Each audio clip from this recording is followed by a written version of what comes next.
जानना था गुरुदेव कि 10 महाविद्या मतलब क्या है, कौन सी विद्या है, इस बारे में जानना था। क्या है, इस संसार में शास्त्र ही अनंत है और बहुलाश विद्या माने जिसका कोई हिसाब ही नहीं, अनगिनती। जी गुरुदेव। अनंत शास्त्रम बहुलाश विद्या अल्पस्य कालौ बहुविघ्नता च। जीवन शास्त्र है अनंत, हरि अनंत, हरि कथा अनंता, कहीं सुनहि बहुविधि सब संत। तो अनंत शास्त्रम बहुलाश विद्या, जी गुरुदेव। अनगिनती विद्या है। एक देवताओं के करोड़ करोड़ मंत्र हैं और 33 करोड़ देवता है, 33 कोटि देवता है। जी गुरुदेव। जैसे भगवान राम के जितने पंडित के पास में जाओगे अलग अलग मंत्र देंगे, भगवान कृष्ण के, भगवान शिव के, शक्ति के। जैसे जितनी बीमारी नहीं उतने डॉक्टर हैं आज अपने भारत में। जी गुरुदेव। जितनी बीमारी नहीं है उतने डॉक्टर हैं, जितने भगवान नहीं है उतने पंडित हैं। जी गुरुदेव। और ये कहीं सुनहि बहुविधि सब संता, पढ़ी लिखी सुनी समझी को कई प्रकार से बताते हैं वो। तो मनुष्य का मन विचलित हो जाता है। अनंत शास्त्र, शास्त्र ही अनंत है और बहुलाश विद्या, ढेर सारी विद्या है, लेकिन प्रधान 14 विद्या और 64 कला है। अब 7 करोड़ तो साबर ही मंत्र है। जी गुरुदेव। और पुराणों में भी 18,000, 24,000, 84,000 इतने पुराण, एक एक इतने श्लोक हैं। तो मनुष्य का मन भ्रमित हो जाता है। क्या हो जाता है?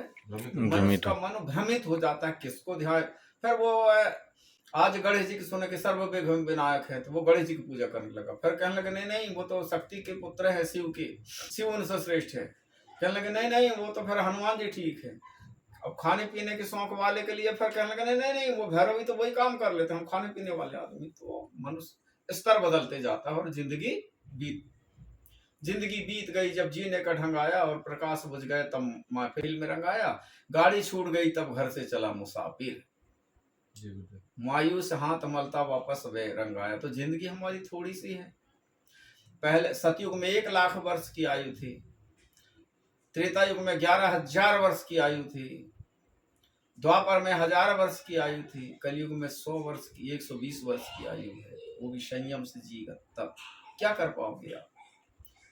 20 साल पढ़ाई लिखाई में व्यतीत हो जाता है और इसके बाद फिर शादी विवाह में 20 साल व्यतीत हो जाए। 40 साल तो वैसे गए, कई के तो 20 साल 40 साल ही बीत गए उनको सर्विस, पढ़ाई लिखाई सर्विस करते करते। तो शादी चाहिए नहीं हो पाई। कई ऐसे पढ़े कि शादी चाहिए नहीं किए, लड़की और लड़कों ने।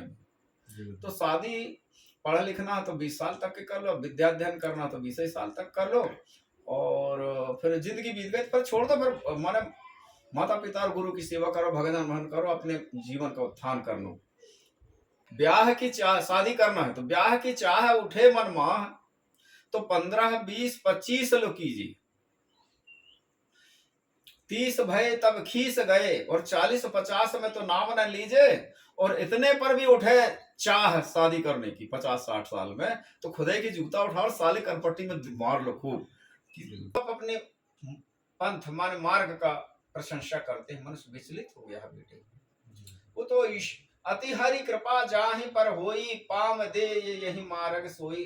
जिसके ऊपर भगवान की अति कृपा है, ईश्वर कृपा होवे तभी सदगुरु कृपा जब होए। और सदगुरु कृपा भी न ईश भी नहीं मैल मन का धो। मन का मैल तो तुमको धोना पड़ेगा। मैल, मन का मैल जाएगा जब सच्ची लगन हो जाएगी तब भगवान आके तुमको खुद ही उठा लेगा। तो साथी सगे सब स्वार्थ के हैं, स्वार्थ का संसार है, निस्वार्थ सदगुरुदेव है, सच्चा वही हितकार है। ईश्वर कृपा होवे तभी सदगुरु कृपा जब होए है, सदगुरु कृपा बिन ईश भी नहीं मैल मन का धोए। अब मैल मन का धुन के तुम्हारा मन निर्मल हो गया। तो निर्मल होता है मन जिसका, बस वही तो मुझको भाता है। छल क्षुद्र कपट करने वाला खुद ही मुझसे शर्माता है। भगवान की भक्ति में भगवान से खुद ही शर्माने लगता है। तो निर्मल जन सोई मोहि पावा। भगवान कहते हैं कि निर्मल मन है वही मुझको प्राप्त कर सकता है। जी तो कबीर जी ने भी बड़े सुंदर कहे, कबीरा मन निर्मल भया जैसे गंगा नीर, पाछे पाछे हरि फिरे कहत कबीर कबीर। भगवान तुमको ढूंढते खुद ही आ जाएगा। और गए हैं कि नहीं, सकल मुनि के आश्रम में जाए जाए सुखदीन। सिद्ध साधक सदभक्तों के यहाँ भगवान खुद गए, सबरी के यहाँ भगवान गए हैं, मीरा के पास में भगवान गए हैं, ध्रुव के पास भगवान गए हैं, प्रहलाद के पास में भगवान गए हैं। और ये मंदिर मस्जिद गुरुद्वारा तीर्थ वर्द जंगल झाड़ी में ढूंढते हैं जी, उल्लू है, चूतिया है जी। सदगुरु का खोज करो, वो बताएंगे तुमको। डिग्री चाहिए तो विद्यालय में जाना पड़ेगा। स्कूल कॉलेज विद्यालय महाविद्यालय चाहे विश्वविद्यालय में जहां भी जाओगे, जिस प्रकार की आपको डिग्री लेना है तो गुरु उन्हीं से मिलेगी। तो आपने कहा कि विद्या कितनी है, तो विद्या तो अनंत है, अनंत शास्त्रम बहुला से। लेकिन हमको विद्या में वो ज्ञान होना चाहिए। विद्या ही तो, विद्या शब्द को समझना है अपने को। विद्या ददाति विनयम, तो विद्या को समझना है। तो पूरी संपूर्ण माने ऐसी कोई वस्तु नहीं जिसमें एक एक गुण ना हो, विद्या ना हो। सब में सब विदित है, सब विद्वान है, सब विद्युत परिषद है, संसारी विद्युत परिषद। तो क्या होता है, सबसे पहले हमको एक ज्ञान होना चाहिए। ये प्रकृति प्रदत्त सारा संसार है, पंच तत्व से बना हुआ है ये जगत। तो ये जगत में हमारा पूरा शरीर है, बसा हुआ भगवान सबके मन मंदिर में अलग अलग रूपों में है। बढ़ते हैं जब जब पाप धरती पर पाप मिटाने आता हूँ, एक हूँ मैं पर नए नए रूपों में आते जाता हूँ, एक हूँ मैं पर नए नए रूपों में आते जाता हूँ। और जाकी रही भावना जैसी, हमको भावना बनाना है। अब जब भाव हमारी बन जाएगी और उन्हीं में जाकर के लीन हो जाएंगे तो वो भक्ति हो गई, वहीं प्रकट हो जाता है। सोने का, चांदी का, तांबे के, पीतल के ये आभूषण और बर्तन, जैसे कि सोने के कान के हो गए कर्णफूल, झुमकी, कुंडल, नाक की बन गई तो नथनी, गले का बन गया तो हार, हाथ का बन गया तो कंगन, पैर कमर का बन गया तो करधन, पैर की बन गई तो पायजेब। लेकिन हो वो सोना और चांदी, एक ही ज्ञान होना चाहिए। ये आकृति है अलग अलग, नाम है अलग अलग, लेकिन है वो एक ही। इसी प्रकार जब हम ये पूरे विश्व में माने जितने भी नाम और रूप दिखाई दे रहे हैं भगवान के, वो सब एक ही है।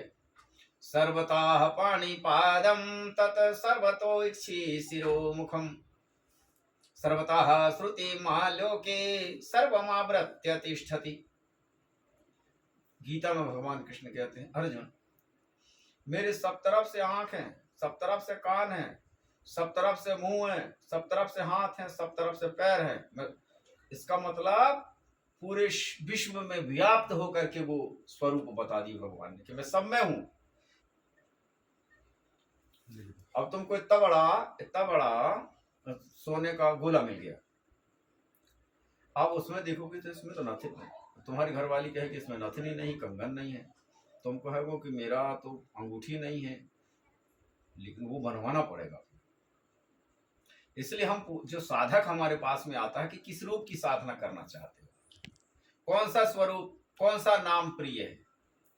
सुमरत सरिस नाम और नामी, प्रीति परस पर प्रभु अनुगामी।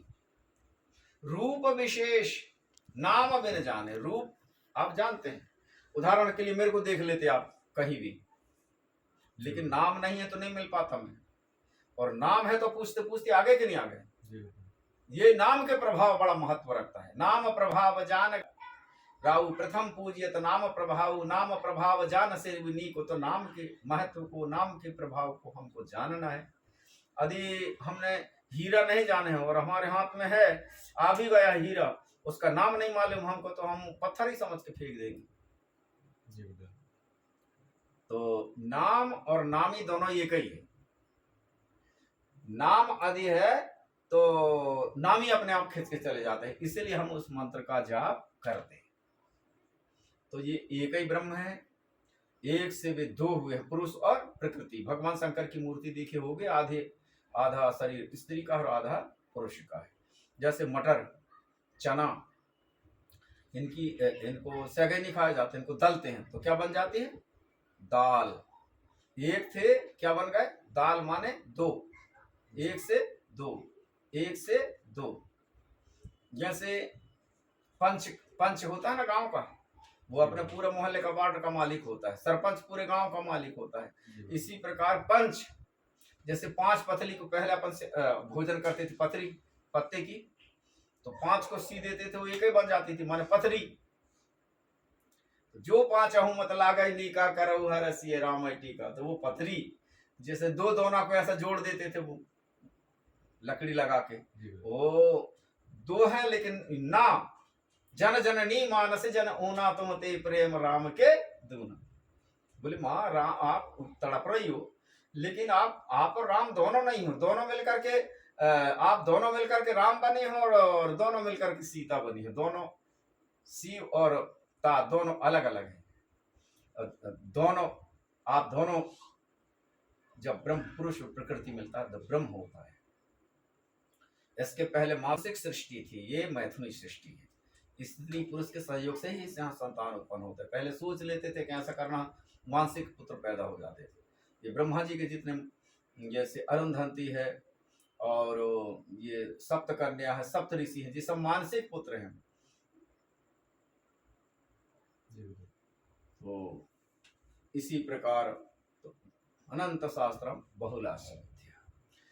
लेकिन विद्या नाम ये संपूर्ण विश्व विद्या मिलाकर के, जैसे 7 करोड़ सावर मंत्र है, कई अरबों खरबों मंत्र हैं, वेदों में भी अरबों खरबों मंत्र हैं। तो संपूर्ण मंत्रों को मिला करके विद्या बनी है, और पूरी विश्व विद्याएं मिलकर के, संपूर्ण विश्व विद्याएं मिलकर के महाविद्या बनी। और वो महाविद्या है 10। ये महाविद्या है। जैसे देवी तो 33 कोटि है, लेकिन महादेवी 3 ही है, महाकाली, महालक्ष्मी, महासरस्वती। महादेवी ये 3 ही है सिर्फ, और 33 कोटि देवता है, ब्रह्मा विष्णु ये सब देवता हैं, लेकिन देवाधिदेव महादेव इन सबके महादेव ही।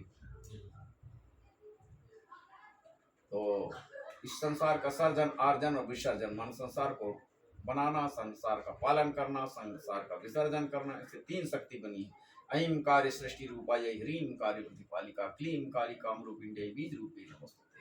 तो संसार ब्रह्मा जी माने सरस्वती भगवती महाविद्या तारा के माध्यम से उनकी आराधना, साधना और प्रार्थना से ब्रह्मा जी सृष्टि को रचते। अब कोई भी चीज बना लिए और उसका रेख देख नहीं हुआ, शीशा हुआ अवस्था में, तो उनकी संरक्षण करना पड़ता है। चाहे खेती बाड़ी हो, चाहे फल फूल के वृक्ष हो, चाहे बालक बालिका हो, चाहे गौ बच्छ हो, इनकी रक्षा करना पड़ता है, लालन पालन करना पड़ता है।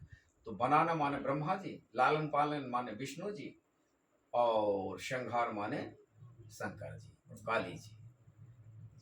और शंकर जी को भी जब शिव माने ब्रह्म शब्द हो गया जी, कल्याणकारी शब्द है, शिव माने कल्याणकारी। उससे जब शक्ति निकल जाती है, जैसे लाइट गोल हो जाए, पंखा और बल्ब रहेंगे, लाइट चली जाएगी जी, शून्य हो जाएंगे। इसी प्रकार शक्ति भी शून्य होकर के शिव से निकल जाती है, तो शिव भी शव बन के नीचे गिर जाता। तो शिव में अपन लिखते हैं ई को अलग निकाल दो, शेष क्या बचेगा? शव। शव माने मरा हुआ प्राणी। इसी प्रकार तो शिव ही शक्तिमान है। तो शिव शक्तिमान है, इनकी है शक्ति 10, वही 10 महाविद्या है।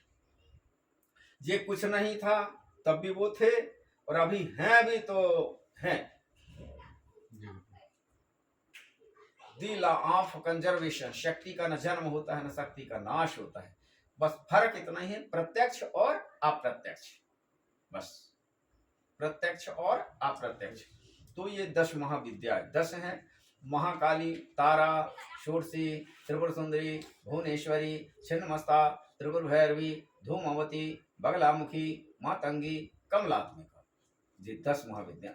ये इसी 10 शक्ति के द्वारा सृष्टि का रहस्य है। यही सृष्टि का पूरा रहस्य, इनके बिना कुछ नहीं।